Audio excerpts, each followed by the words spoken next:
چرا خیلی از آدما کار نمیکنن؟ چون میترسن که نتیجه بدی بگیرن. چرا خیلی از آدما وارد رابطه نمیشن؟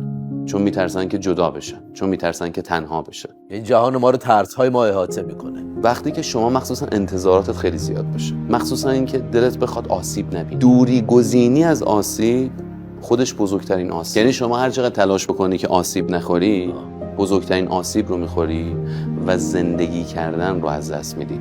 میگن بزرگترین ترس مرگ نیست، ترس از اینه که هیچ وقت زندگی نکنی. وقتی که شما همش دنبال این هستی که صبح تا شب برنامه بریزی که آسیب نخوری، نه از آدما، نه از کار، نه پولتو از دست بدی، نه موقع سرما بخوری مجبور بمونی خونه، زیر رخت خواب باشی، با هیچ کس حرف نزنی، برای هیچ کس وقت نذاری، هیچ بیزینسی و هیچ کسب و کاری رو شروع نکنی، هیچ درسی هم نخونی. اینطوری فکر میکنی که دیگه تو کنکور احتمال قبول نشدنت صفر میشه، احتمال اینکه ورشکست بشی صفر میشه، ولی تو هیچ کاری نمیکنی.